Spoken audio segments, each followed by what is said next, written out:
There's something that I will told you in this life.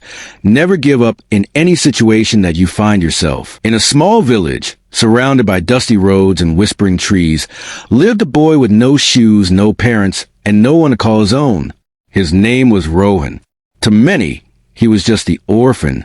To others, the strange boy who talked to the wind. But deep inside, Rohan carried something more powerful than pain. He carried a dream. Rohan was just 6 years old when sickness took both his parents. First his mother, then his father. Within days, his home became empty. And the world? Cold. No siblings. No uncles. Just him.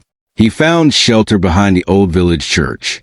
He fetched his own water, ate scraps from the market, and every morning he watched other children skip to school in neat uniforms, their laughter echoing through the morning air. But Rohan, he never begged. He never cried. One day, the village teacher saw him drawing the dirt with a stick. "What are you doing there, boy?" the teacher asked. Rohan replied softly, "I'm teaching myself until I can teach others." From that day, Rohan began working. He fetched water for the old women, carried baskets for market sellers, split firewood for cooking. They gave him coins, small ones, but he didn't buy food. He didn't buy clothes. Instead, he ran to the big mango tree at the edge of the village and buried them, every single coin.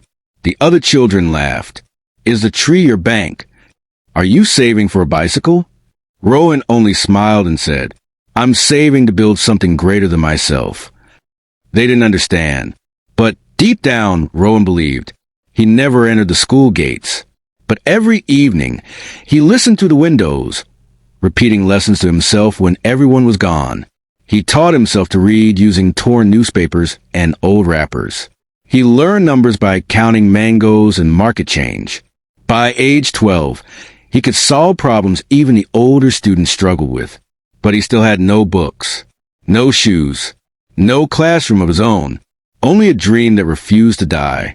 One night, during a village story hour by the fire, the elder asked the children, "What do you want to become?"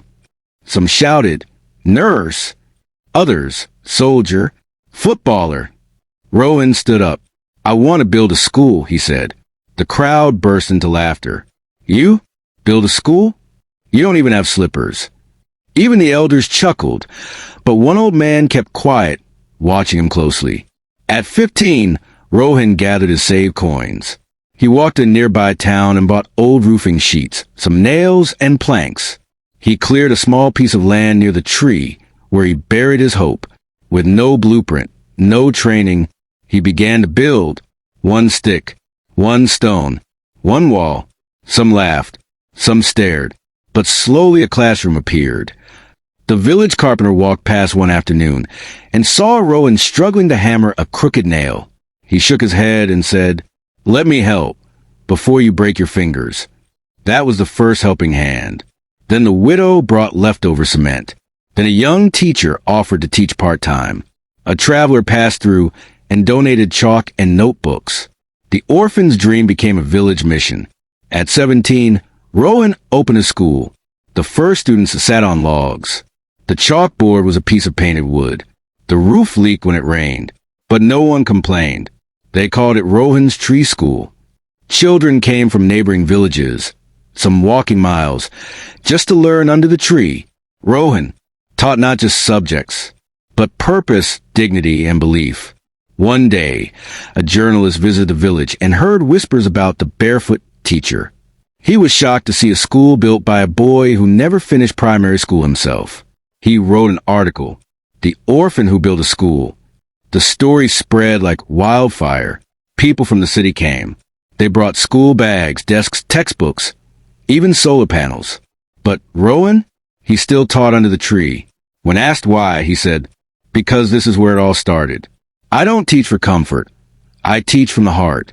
The village that once laughed now had children reading books, dreaming bigger dreams, and planning futures. Rohan expanded the school. A library, a girls' class, a chalkboard for every room. He gave scholarships to orphans, just like himself. People no longer called him the orphan. They called him Teacher Rohan. Some principle. Others, Mr. Rowan. But he always smiled and said, "Just Rowan, the boy who believed." So the next time you feel too poor, too small, too forgotten, remember Rowan.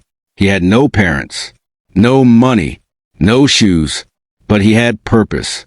And sometimes, purpose is all you need to build something unforgettable.